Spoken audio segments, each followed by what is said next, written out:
Hello साथियों, नमस्कार। मैं राजेश। दोस्तों, आप सभी का अपने इस यूट्यूब चैनल पर बहुत बहुत स्वागत है। तो साथियों, आज हम लोग जो प्रैक्टिस क्वेश्चन जो करने वाले हैं वो आप सबके लिए बहुत ज़्यादा इम्पोर्टेंट होने वाला है। साथियों, जो भी स्टूडेंट आर ओ पेट, यूपी पुलिस इत्यादि से संबंधित जो भी एग्ज़ाम देने वाले हैं उनके लिए बहुत ज़्यादा मोस्ट इम्पॉर्टेंट है ये। तो साथियों, हमारे हाथ में एक है दृष्टि आईएएस की यूपी पीसीएस की मैगजीन है ये।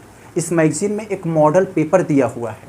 इस मॉडल पेपर में 50 ऐसे क्वेश्चन को रखा गया है जो आर ओ यूपी पुलिस, पेट इन सभी एग्जाम में पूछे गए हैं। खास करके उत्तर प्रदेश के इतिहास से संबंधित घटना, यानी जो भी हम सब इतिहास पढ़ते हैं वह इतिहास में उत्तर प्रदेश में कौन से ऐतिहासिक घटनाएं घटी हैं उससे संबंधित क्वेश्चन है। एक तरह से कह सकते हैं कि यूपी स्पेशल से संबंधित इतिहास का क्वेश्चन इसमें रखा गया है।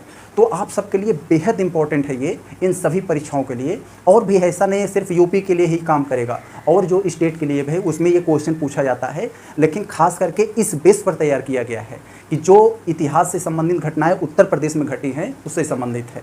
तो आप सबके लिए बेहद इंपॉर्टेंट होगा। तो 50 क्वेश्चन हैं जो आपके एंशिएंट, मिडिवल और मॉडर्न हिस्ट्री से संबंधित है ये। तो आप सब इसे जो है वीडियो को पूरा ज़रूर देखिएगा मेरे भाई, क्योंकि आप लोग जो है वीडियो को थोड़ा सा देखकर छोड़ देते हो, जिससे कि उससे हमारा बहुत बड़ा नुकसान हो जाता है मेरे भाई। एक वीडियो बनाने में कितनी मेहनत लगती है, आप लोग थोड़ा सा देखकर जब छोड़ देते हैं तो उससे होता क्या है हमारा कि यूट्यूब हमारा वीडियो को प्रमोट नहीं करता है। उसे लगता है ये देखकर छोड़ दिया तो इसका मतलब ये सही नहीं होगा, तो वीडियो को दबा देता है, चल नहीं पाता, जिससे हमारा पूरा मेहनत बेकार हो जाता है। तो साथियों, अगर आप लोग हमारे चैनल पे नए हैं, जो भी स्टूडेंट, जो भी मेरे भाई बहन हैं, वो सब जो है हमारे इस चैनल को एक बार कम से कम सब्सक्राइब जरूर करिएगा मेरे भाई। क्योंकि आप लोग सब्सक्राइब करेंगे तो उससे क्या होगा कि आपका कुछ नहीं जाएगा मेरे भाई, लेकिन वो हमारा क्या होता है कि हमारा बहुत बड़ा जो है उत्साह बढ़ जाएगा, हमारा उत्साह मनोबल बढ़ जाएगा, हमारा हिम्मत जुनून बढ़ेगा, काम करने की जो क्षमता होती है वो हमारा बहुत ज़्यादा बढ़ जाएगा। तो हमारी जब क्षमता बढ़ेगी मेरे भाई, हम ज़्यादा काम करेंगे। एक शिक्षा के क्षेत्र में आप लोग बहुत से चैनल सब्सक्राइब कर देते होंगे, कॉमेडी का, ये सब चुटकुले वगैरह बहुत तमाम चैनल सब्सक्राइब किए होंगे। तो कम से कम एक शिक्षा का जो उभरता हुआ, मतलब आगे जाकर एक शिक्षा का बहुत बड़ा एक मंच बनने वाला है। आप लोग हमारे इस चैनल को सब्सक्राइब करेंगे एक दिन, तो मैं इस चैनल को शिक्षा के क्षेत्र में बहुत बड़े लेवल तक ले जाऊँगा इससे। तो आप सबसे निवेदन है मेरे भाई, नहीं हो रहा है, आप सबसे विनती है कि आप लोग अगर नए हो तो चैनल को सब्सक्राइब जरूर करिएगा। तो चलिए हम लोग क्वेश्चन को स्टार्ट करते हैं। तो साथियों, चलते हैं हम लोग अपना प्रैक्टिस क्वेश्चन अभ्यास प्रश्न को देखते हैं जो विभिन्न परीक्षाओं में पूछा गया है। बहुत ही मोस्ट इम्पॉर्टेंट क्वेश्चन है ये। तो चलिए हम लोग अपने पहले क्वेश्चन पर देखिए। पहला क्वेश्चन क्या कर रहा है? पहला क्वेश्चन भारतीय राष्ट्रीय कांग्रेस पर है। कह रहा है कि भारतीय राष्ट्रीय कांग्रेस का गठन किसके द्वारा किया गया था? मेरे भाई, बहुत ही इंपॉर्टेंट क्वेश्चन है, कई बार ये पूछा गया है। तो ये जो भारतीय राष्ट्रीय कांग्रेस का गठन हुआ था मेरे भाई, यह 1885 में हुआ था एलन ऑक्टेवियन ह्यूम के द्वारा। एलन ऑक्टेवियन ह्यूम के द्वारा, जिसे हम लोग एओ ह्यूम भी कहते हैं। तो ऑप्शन नंबर ए हो जाएगा। कहाँ हुआ था मेरे भाई? बम्बई में एक तेजपाल सिंह गोकुलदास मतलब कॉलेज है, संस्कृत कॉलेज, तो वहीं हुआ था ये। तो आगे चले हम लोग देखते हैं। क्वेश्चन नंबर दूसरा क्या कह रहा है कि ऑपरेशन जीरो आवर किस वर्ष से चलाया गया था? तो मेरे भाई, ऑपरेशन जीरो आवर्स जब 1942 में जब भारत छोड़ो आंदोलन चलाया गया था, बहुत ही ज़्यादा सफल जब होने लगा ये आंदोलन, तो अंग्रेज़ों ने ऑपरेशन जीरो आवर चलाकर जो है महात्मा गांधी और कांग्रेस के बड़े लीडरों को जो है गिरफ़्तार कर लिया। और गिरफ़्तार करने के बाद उन्होंने एक नाम दिया ऑपरेशन जीरो आवर कि इसके तहत जो है हमने गिरफ़्तार किया है। तो 1942 में ऑपरेशन जीरो आवर चलाया गया था। आगे देखें हम लोग। तीसरा कह रहा है कि उत्तर प्रदेश में क्रांतिकारी घटनाओं के विषय में कौन सा सही नहीं है? मेरे भाई, कह रहा है नहीं है। तो आप लोग नहीं पर ज़रूर ध्यान दिया करिए पढ़ने में, क्योंकि क्वेश्चन सरल होते हैं नहीं वाला, लेकिन यह जो है हम लोग ध्यान नहीं दे पाते हैं ये नहीं पर, इसलिए हम लोग का आता हुआ सरल क्वेश्चन भी हम लोग का गड़बड़ा जाता है। तो देखेंगे क्या कह रहा है। पहला कि काकोरी कांड की घटना 5 मार्च 1921 को हुआ था। नहीं भाई, ये गलत दिया है, यही गलत है। क्यों? क्योंकि जो काकोरी कांड हुआ था मेरे भाई, ये काकोरी कांड 5 मार्च 1921 नहीं हुआ था। ये 9 अगस्त 1925 को ये काकोरी कांड हुआ था कि एक लखनऊ में जो हिंदुस्तान रिपब्लिक एसोसिएशन के सदस्य थे, ये सब जो है लखनऊ में एक ब्रिटिश सरकार की मालगाड़ी लूट लिए थे। तो वहीं लखनऊ में काकोरी के पास 9 अगस्त 1925 को इसमें राजेंद्र लाहिड़ी और रोशन सिंह इन सबको जो है फांसी भी दिया गया था। और बाकी सब सही है। हिंदुस्तान रिपब्लिक एसोसिएशन का गठन अक्टूबर 1924 में, चौरी चौरा घटना जो है 4 फरवरी 1922 को, स्वराज पार्टी गठन 1 जनवरी 1923 को। ये सब सही हैं। तो हमें गलत पूछा था तो हमने गलत बता दिया, ये है। आगे देखें, सविनय अवज्ञा आंदोलन के दौरान उत्तर प्रदेश में चलाए गए कर न दो लगान न दो अभियान के प्रमुख केंद्र थे।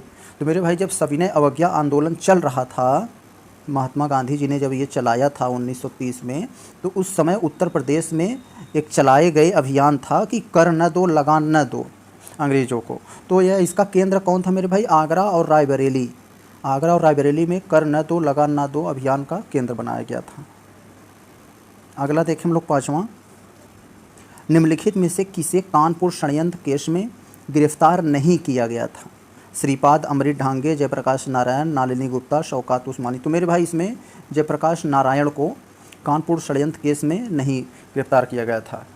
तो ये जो कानपुर षड्यंत्र केस था, इसमें जयप्रकाश नारायण जो थे, इनको भी पकड़ा गया था, लेकिन ये छड़दीवाल डाक कर भाग गए थे, इसलिए ये गिरफ्तार नहीं हो पाए थे। तो चलिए हम लोग अगला देखते हैं 6वां, आधुनिक उत्तर प्रदेश में गंगा यमुना दोआब में ताम्रपाषाणी काल से संबंधित संस्कृति को क्या कहा जाता है? तो मेरे भाई, जो उत्तर प्रदेश में गंगा यमुना दोआब वाला क्षेत्र है, ताम्रपाषाणी काल में संबंधित इस संस्कृति को गेरुआ मृदभांड संस्कृति कहा जाता था या गैरिक मृदभांड संस्कृति। तो ऑप्शन नंबर ए सही हो जाएगा हमारा। तो आगे देखते हैं हम लोग 7वां,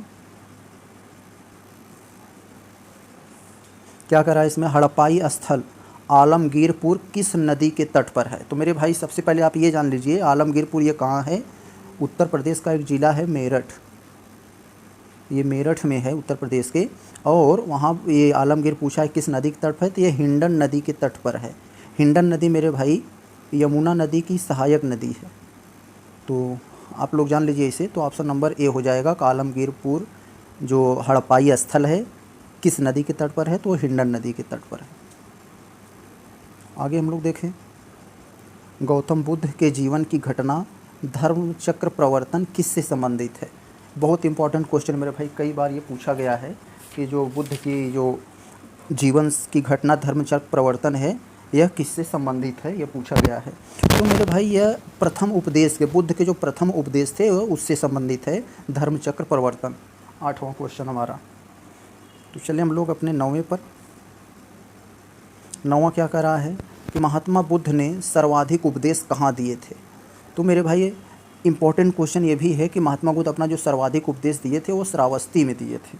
श्रावस्ती कहाँ है मेरे भाई? उत्तर प्रदेश का एक ज़िला है जो नेपाल से लगता है। इस श्रावस्ती के जो है बहराइच और बलरामपुर के बीच में है, ये नेपाल से लगा हुआ है यह श्रावस्ती। तो आगे चले हम लोग 10वां क्वेश्चन देखते हैं। सभी के सभी इम्पोर्टेंट क्वेश्चन मेरे भाई, ये सभी ऐसे क्वेश्चन हैं जो 1-2 बार पूछे गए हैं। तो आगे देखें हम लोग क्या है 10वां में, जैन धर्म के 24वें तीर्थंकर भगवान महावीर का जन्म कहाँ हुआ था? तो पहले आप ये जान लीजिए, जो जैन धर्म के 24वें तीर्थंकर थे वो महावीर थे। और आप लोग पूछेंगे 23वें कौन थे? 23वें मेरे भाई पार्श्वनाथ थे, पार्श्वनाथ। और पहले कौन थे? पहले ऋषभदेव थे। तो ये तो मैं वैसे ही बता दिया आपको, लेकिन जो क्वेश्चन पूछ रहा है 24वें तीर्थंकर भगवान महावीर का जन्म कहाँ हुआ था? तो मेरे भाई ये वैशाली में हुआ था। वैशाली का एक स्थान है कुंडलग्राम, वैशाली बिहार का ज़िला भी है। तो ऑप्शन नंबर डी। तो चलिए हम लोग 11वां देखते हैं। निम्नलिखित में से कौन सा व्रत 5वें महाव्रत के रूप में महावीर स्वामी द्वारा जोड़ा गया था? तो हम सबको पता है मेरे भाई कि महावीर के पहले पार्श्वनाथ जो थे जैन तीर्थंकर, वो 4 जो है व्रत जोड़े थे इसमें कि सत्य, अहिंसा, अपरिग्रह, अस्तेय। लेकिन ब्रह्मचर्य वाला ये था, ब्रह्मचर्य मतलब अपने ज्ञानेंद्रियों पर कंट्रोल रखना। ये ब्रह्मचर्य जो 5वां व्रत था ये महावीर के द्वारा जोड़ा गया था। महावीर ने ये ब्रह्मचर्य वाला जोड़ा था। तो ऑप्शन नंबर सी सही हो जाएगा। आगे देखें हम लोग, भगवती सूत्र निम्न में से किससे संबंधित है? तो भगवती सूत्र मेरे भाई जैन ग्रंथ से है, संबंधित है। ये जैन ग्रंथ से संबंधित है भगवती सूत्र, बहुत ही इम्पोर्टेंट है ये जैन ग्रंथों से। तो आगे चले हम लोग देखते हैं 13वां क्वेश्चन है, महाजनपद कालीन राज्य तथा उसकी राजधानियों से संबद्धता के विषय में निम्नलिखित में से कौन सा एक सही नहीं है। मतलब एक तरफ महाजनपद दिया है, एक तरफ राजधानी दिया है, कौन सा मैच नहीं कर रहा है, कौन सा गलत मैचिंग है उसे हमें बताना है। तो देखिए वत्स काम्पिल्य दे दिया है, पहले गलती हमें एकदम क्लियर है, सबको याद रहता है ये। वत्स की राजधानी मेरे भाई कौशाम्बी थी, कौशाम्बी, तो सभी को पता है वत्स की राजधानी कौशाम्बी। कौशाम्बी से उत्तर प्रदेश जो डिप्टी सीएम है केशव प्रसाद मौर्य वहीं से आते हैं, तो वत्स की राजधानी यह कौशाम्बी थी। तो बाकी ये गलत था, मैचिंग दे दिया था, तो काम्पिल्य नहीं होगा, कौशाम्बी होगा, बाकी सब सही हैं इसमें। तो हमें गलत पूछा था, गलत ए होगा। चेदी का ये शुक्तिमती होगा, सूरसेन मथुरा, मल्ल कुशीनगर। तो चलिए हम लोग फिर अपने 14वें क्वेश्चन पर देखिए, सहेत महेत स्तूप का निर्माण किस महाजनपद कालीन नगर में हुआ था। तो भी एक ये आया था मेरे भाई, सहेत महेत स्तूप जो है इसका निर्माण ये जो नेपाल से सटा हुआ उत्तर प्रदेश का एक ज़िला है श्रावस्ती, वहाँ पर हुआ था। सहेत महेत, स से ये भी नाम है, स से श्रावस्ती है, तो ये अब लोग ट्रिक यहाँ से थोड़ा याद रखे गए है। Yes yes, सहेत Mahet Shravasti. आगे देखें हम लोग, आधुनिक बुंदेलखंड को महाजनपद काल में किस नाम से जाना जाता था। आधुनिक बुंदेलखंड को महाजनपद काल में किस नाम से जाना जाता था, ये हमसे पूछ रहा है। तो मेरे भाई इसे चेदी नाम से जाना जाता था, आधुनिक बुंदेलखंड को चेदी नाम से। आगे हम लोग देखें 16वां, उत्तर प्रदेश से संबंधित मौर्यकालीन अभिलेख स्तंभ या लेखों उनकी अवस्थिति के संदर्भ में कौन सा एक सुमेलित नहीं है, ये बताना है। एक तरफ अभिलेख दिया है या स्तंभ लेख और दूसरी तरफ उसका लोकेशन दिया है कहाँ है। तो हमें ये याद है कि अहरौरा जो है ये मिर्ज़ापुर में है, ये तो एकदम क्लियर है हमें। 16वां में अहरौरा मिर्ज़ापुर में है, और ये टोपरा है ये सहारनपुर में है। ये सारनाथ जो है मेरे भाई ये मथुरा में नहीं है, और सोहगौरा जो है ये गोरखपुर में है। तो ये हमें देखिए हमें याद नहीं है, रियल बता रहे हैं, सारनाथ जो है मथुरा में नहीं है और ये दूसरी जगह है, मथुरा में तो नहीं है। तो यही जो है ये गलत है, ऑप्शन नंबर सी वाला। तो आप लोग बताइए सारनाथ जो है ये कहाँ पर दिया गया है, सारनाथ जो है अभिलेख कहाँ पर है, आप लोग कमेंट बॉक्स में बताइएगा। मथुरा में लेकिन नहीं है ये। अब देखिए क्या है, रेह जो प्रयागराज में है, तो यह अभिलेख किस शासक से, मतलब इस अभिलेख में किस शासक का उल्लेख किया गया है। मेरे भाई इसमें जो है ये 17वां वाला अपना ये क्वेश्चन है, इसमें मिनांडर शासक का उल्लेख किया गया है, ऑप्शन नंबर ए। 18 वाला देखें हम लोग क्वेश्चन, इसमें कह रहा है कि उत्तर प्रदेश से प्राप्त निम्नलिखित में से कौन सा अभिलेख समुद्रगुप्त के चंद्रगुप्त प्रथम का उत्तराधिकारी होने की पुष्टि करता। हमें पता है मेरे भाई चंद्रगुप्त प्रथम के बाद उसका उत्तराधिकारी ये समुद्रगुप्त हुआ था। तो यही कह रहा है कि कौन से अभिलेख से यह हमें जानकारी प्राप्त होती है कि चंद्रगुप्त प्रथम का उत्तराधिकारी जो है समुद्रगुप्त था। तो मेरे भाई ये तो एकदम सिंपल क्वेश्चन, प्रयाग प्रशस्ति अभिलेख इलाहाबाद में प्रयाग प्रशस्ति अभिलेख से पता चलता है हमें। इसको कौन लिखा था, हरिसेन ने लिखा था, हरिसेन ने लिखा था, संस्कृत में ये लिखा गया है। तो चलें हम लोग आगे देखते हैं 19वां वाला, निम्नलिखित में से कौन सा विदेशी यात्री चंद्रगुप्त द्वितीय को विक्रमादित्य भी कहा जाता है, इन्होंने विक्रमादित्य की उपाधि ली थी। तो विक्रमादित्य के शासनकाल में भारत आया था। तो मेरे भाई ये एक फाहियान चीनी यात्री था, ये विदेशी पूछा है कि कौन सा विदेशी चंद्रगुप्त द्वितीय के शासनकाल में भारत आया था। तो चंद्रगुप्त द्वितीय काल में ये फाहियान भारत आया था। ये फाहियान एक चीनी यात्री था, और ये ऐसा पहला चीनी यात्री था जो अपने यात्रा के बारे में लिखा है और बताया कि हम जो है रेशम मार्ग से होकर आए हैं। ये बताया है कि रेशम मार्ग जहाँ से पहले जो है रेशम का व्यापार होता था। 20वां देखें क्या कर रहा है, गुप्तकालीन जानकारी का स्रोत नहीं है। मतलब ऐसा कौन सा अभिलेख है जिससे हमें गुप्त काल की जानकारी नहीं मिलती है और सबसे मिलती है, ये बताना है हमें। तो मेरे भाई ये टोपरा स्तंभ लेख जो है इससे ये गुप्त काल से, इससे जानकारी इसमें नहीं है, ये गुप्त काल से संबंधित नहीं है। बाकी मथुरा लेख, बिलसड़ अभिलेख, गढ़वा अभिलेख ये सब जो है गुप्त काल से संबंधित हैं। 21वां देखते हैं। उत्तर प्रदेश से संबंधित गुप्त काल की जानकारी के प्रमुख स्रोतों तथा उनकी वर्तमान अवस्थिति के विषय में कौन सा विकल्प सही नहीं है, यानी कौन सा सही नहीं है इसे हमें बताना है। एक तरफ स्रोत दिया है, दूसरी तरफ उसकी अवस्थिति दिया है, इसको बताना है हमें 21वां वाले क्वेश्चन में। तो मनकुंवर अभिलेख जो है ये तो प्रयागराज में ही है, संबंधित है। और करमदंड अभिलेख, नाम से यह करमदंड, अयोध्या में है। और कहोम अभिलेख ये बस्ती में नहीं है, यही गलत है हमारा। और भीतरी स्तंभ लेख गाजीपुर में है। तो चलिए हम लोग अगले क्वेश्चन पर। उत्तर प्रदेश में स्थित भीतरगांव मंदिर जो कानपुर में है तथा दशावतार मंदिर जो देवगढ़ में है किस वंश से संबंधित है? 22वां क्वेश्चन हमारा किस वंश से संबंधित है मेरे भाई? ये तो यह गुप्त काल से संबंधित, गुप्त वंश से संबंधित है। ये दोनों मंदिर, कानपुर का भीतरगांव मंदिर और देवगढ़ का दशावतार मंदिर गुप्त काल से संबंधित हैं। आगे देखें हम लोग।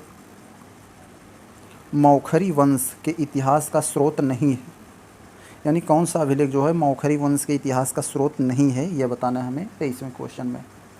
तो इसमें जो है गढ़वा अभिलेख प्रयागराज, यह मौखरी वंश के इतिहास से संबंधित नहीं है। और बाकी सभी हैं हरहा अभिलेख बाराबंकी, सोहनाग अभिलेख देवरिया, भिटौरा अयोध्या, ये सब मोहरे जो हैं ये सब मौखरी वंश से संबंधित है। आगे हम लोग देखें। किस वर्धन शासक ने थानेश्वर के स्थान पर कन्नौज को अपनी राजधानी बनाया था? यह हमें बताना है, वर्धन शासक ने। 24वां क्वेश्चन है ये हमारा। तो ऑप्शन नंबर ये डी होगा, इसमें वर्धन है, हर्षवर्धन ने। हर्षवर्धन जो था मेरे भाई, तो थानेश्वर के स्थान पर यह कन्नौज को अपनी राजधानी बनाया था।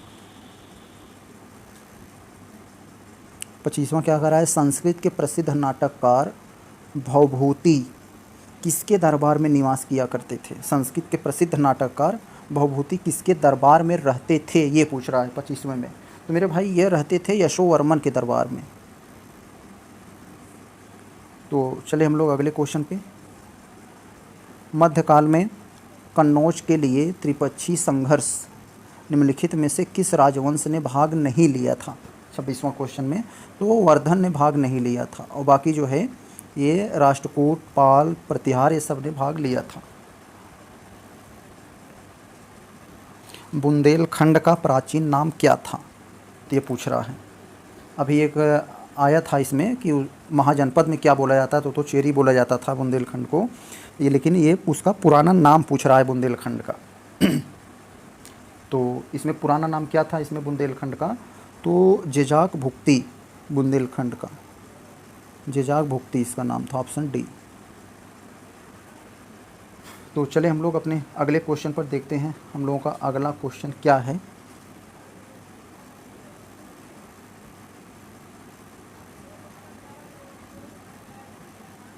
अट्ठाईस वाला मेरे भाई इम्पोर्टेंट क्वेश्चन है।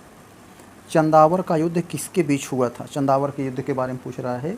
चंदावर का युद्ध किसके बीच हुआ था? तो मेरे भाई ये जयचंद और मोहम्मद गोरी के बीच में हुआ था। जयचंद चंदावर का युद्ध जयचंद और मोहम्मद गोरी के बीच में। तो जौनपुर की प्रसिद्ध अटाला मस्जिद का निर्माण किसने कराया था? तो एकदम सिंपल क्वेश्चन है, इब्राहिम शाह शर्की ने कराया था जौनपुर की अटाला मस्जिद।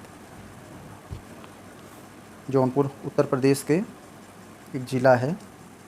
चलिए हम लोग देखें। शिक्षा, संस्कृति, व्यापार एवं कला का प्रमुख केंद्र बन जाने के कारण किसे पूर्व का सिराज कहा जाता है? मेरे भाई जौनपुर को ही। जौनपुर जिस राज्य से मैं हूँ, जिस ज़िला से मैं हूँ, जौनपुर ज़िले से, यही ज़िला जो है शिक्षा, संस्कृति, व्यापार एवं कला का प्रमुख केंद्र बन जाने के कारण पूर्व का सिराज कहा जाता था जौनपुर। 31 देखें। उत्तर प्रदेश के भक्तिकालीन संतों एवं उसके जन्मस्थान के विषय में कौन सा सुमेलित नहीं है? एक तरफ संत दिया है, एक तरफ उसका जन्म स्थान दिया है। तो यही कौन सा मैच नहीं कर रहा है वो ये हमें बताना है। तो सूरदास आगरा में जन्मे थे, सही बात है। और रामानंद प्रयाग में जन्मे थे। तुलसीदास राजापुर चित्रकूट में। कबीर महगर में। मेरे भाई यही गलत दिया है। कबीर को सब लोग कह रहे थे कि आप काशी में मरेंगे तो आपको जो है मुक्ति मिल जाएगा, स्वर्ग। वो कह रहे थे नहीं, हम मगहर में ही मरेंगे। तो वहाँ वो मगहर में जाके मरे थे मेरे भाई, मगहर में जन्म नहीं हुआ था उनका। तो ये गलत है, ऑप्शन नंबर डी। तो चले हम लोग देखें 32। कबीर की शिक्षाओं का संग्रह निम्नलिखित में से क्या कहलाता है? तो कबीर की जो शिक्षाओं का संग्रह है मेरे भाई, वो कहलाता है बीजक। हम लोग इसे हाई स्कूल या इंटर में मतलब पढ़े होंगे अच्छे से। बीजक के बहुत ही फेमस उनकी रचना है कबीर की। आगे हम लोग देखें 33 वाले में। प्रसिद्ध सूफी संत शेख सलीम चिश्ती का मकबरा कहाँ पर स्थित है? तो मेरे भाई इसे अकबर ने बनवाया था फतेहपुर सीकरी में। ऑप्शन नंबर सी हो जाएगा। 34 देखें। किस मुग़ल बादशाह की मृत्यु पुस्तकालय की सीढ़ियों से गिरने के कारण हुई थी? तो ये हमें बताना है 34वां में। तो आप लोग इनके बारे में भली भांति परिचित होंगे, हुमायूं के बारे में। इनके बारे में कहा जाता है इसके जीवन जैसे लड़खड़ाते हुए चल रहा था, इसी तरह ये लड़खड़ाते हुए मर भी गया। तो हुमायूं के बारे में आप लोग जानते होंगे, ये बाबर के पुत्र थे। इनके पुत्र जो है अकबर हुए और इनके बाप जो है बाबर थे। चले हम लोग देखें आगे 35 में। निम्नलिखित में से किसने पानीपत के तृतीय युद्ध में अहमद शाह अब्दावली का साथ दिया था? 35वां क्वेश्चन है ये हमारा। तो मेरे भाई शुजाउद्दौला ने पानीपत के तृतीय युद्ध में अहमद शाह अब्दावली का साथ दिया था। 36वां में देखें। उत्तर प्रदेश के सल्तनतकालीन स्थापत्य या नगर तथा उसके संस्थापकों के विषय में कौन से सही सुमेलित नहीं है? एक तरफ स्थापत्य या नगर दिया है और दूसरी तरफ उसके संस्थापक दिए हैं।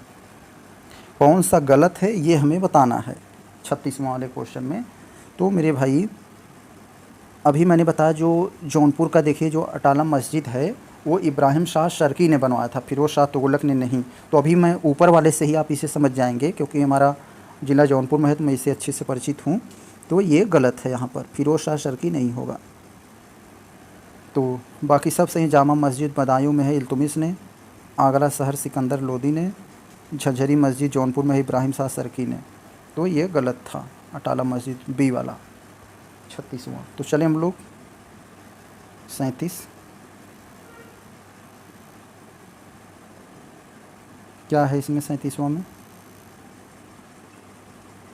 तो क्या है इसमें? उत्तर प्रदेश के मुग़ल कालीन स्थापत्य तथा उनके संस्थापकों के विषय में कौन सा एक सही सुमेलित नहीं है?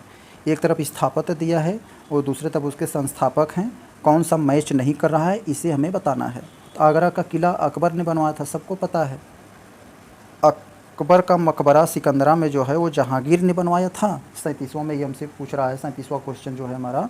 तो हाँ, ये जहांगीर ने ही बनवाया था। बुलंद दरवाज़ा हुमायूं ने नहीं बनवाया था, यही गलत है। और इत्मादुद्दौला का मकबरा आगरा में है, ये नूरजहां ने बनवाया था। तो ऑप्शन नंबर सी गलत है, बुलंद दरवाज़ा हुमायूं ने नहीं बनवाया था। आगे देखें हम लोग 38 वाला।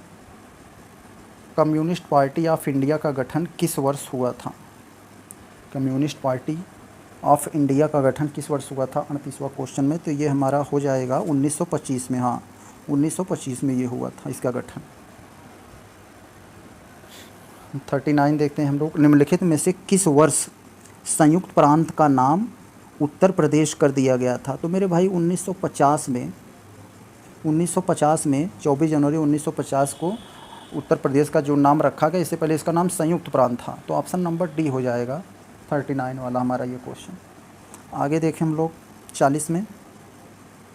निम्नलिखित में से किसके द्वारा भारतीय राष्ट्रीय कांग्रेस की स्थापना का विरोध करते हुए यूनाइटेड किंगडम पैट्रियाटिक एसोसिएशन की स्थापना की गई? तो मेरे भाई आप लोगों को पता होना चाहिए, जो सर सैयद अहमद ख़ान हैं, इन्होंने भारतीय राष्ट्रीय कांग्रेस जब स्थापना हो रही थी तो इसका बहुत विरोध किया था।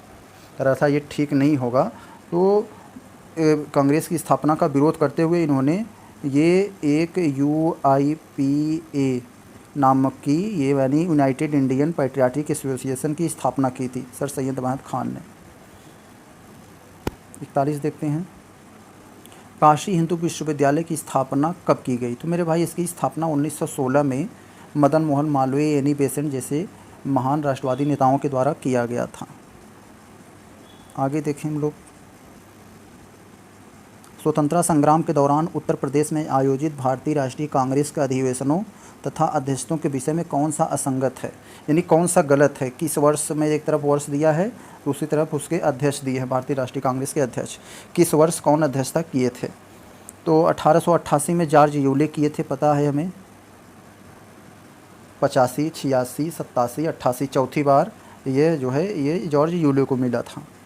और 1925 में एनी बेसेंट, मेरे भाई यही गलत है, एनी बेसेंट को 1925 में नहीं, एनी बेसेंट को जो मिला था ये 1917 में मिला था। और एनी बेसेंट पहली पहली महिला कांग्रेस मतलब कांग्रेस की कोई सबसे पहली महिला अध्यक्ष बनी थी तो वो एनी बेसेंट बनी थी। तो अगर पूछा जाए कांग्रेस की सबसे मतलब पहली भारतीय महिला कौन थी, तो वो मेरे भाई सरोजनी नायडू थी वो।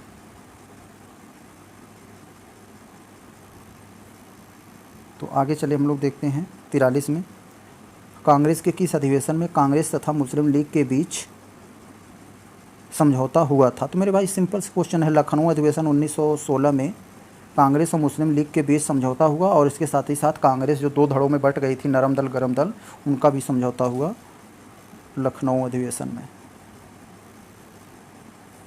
44 क्या, उत्तर प्रदेश किसान सभा के गठन में निम्नलिखित में से कौन से सम्मिलित नहीं थे? देखिए ये लाजवाब क्वेश्चन है, यहाँ पर बहुत लोग गलती करते हैं। ये बाबा रामचंद्र जो हैं यह एक किसान नेता थे, लेकिन उत्तर प्रदेश किसान सभा गठन में ये सम्मिलित नहीं थे, और बाकी सभी थे। गौरी शंकर मिश्र, इंद्र नारायण द्विवेदी, मदन मोहन मालवीय, ये सभी थे। ऑप्शन नंबर ए बाबा रामचंद्र नहीं थे, जबकि ये किसान नेता थे। 45 देखें हम लोग, क्या कह रहा है 45 में, अखिल भारतीय किसान सभा के अध्यक्ष कौन थे? यानी ऑल इंडिया किसान सभा के अध्यक्ष कौन थे ये? तो स्वामी सहजानंद सरस्वती, ए जी रंगा, बाबा रामचंद्र, पंडित जवाहरलाल नेहरू, कौन थे इसमें 45वां में? तो मेरे भाई इसमें Swami Sahajanand Saraswati, option number A ये थे। 46, निम्नलिखित में से उत्तर प्रदेश का कौन सा पुरातात्विक स्थल जहाँ से पूरा पाषाण काल से लेकर नवपाषाण काल तक अवशेष प्राप्त हुए हैं? तो मतलब पूरा पाषाण काल से लेकर नवपाषाण काल तक अवशेष प्राप्त हुए, यह कौन सा उत्तर प्रदेश का मतलब पुरातात्विक स्थल है? तो ये जो ऑप्शन नंबर ये 46वां क्वेश्चन है हमारा, उत्तर प्रदेश का पुरातात्विक स्थल जहाँ से ये प्राप्त हुआ था, तो ये मेरे भाई चौपानी मांडो से, चौपानी मांडो ऐसा है जहाँ से पुरातात्विक काल से लेकर नवपाषाण कालिक तक अवशेष प्राप्त हुए। देखें हम लोग ये 47, बेलन घाटी का विस्तार आधुनिक उत्तर प्रदेश के किस जनपद में नहीं था? तो यहाँ पर मेरे भाई हो जाएगा आपका चंदौली, सी वाला, क्योंकि यह एक पूर्वी उत्तर प्रदेश में है और ये सब लगभग एक ही आसपास के हैं। तो चंदौली, ऑप्शन नंबर सी जो है ये 47 वाला, ये बेलन नदी घाटी का विस्तार यहाँ तक नहीं था। किस पाषाणकालीन स्थल से समाधान एवं गर्त चूल्हों के साक्ष्य प्राप्त हुए थे? किस पाषाणकालीन स्थल से? 48वां पूछ रहा है हमसे। तो यहाँ पर सराय नाहर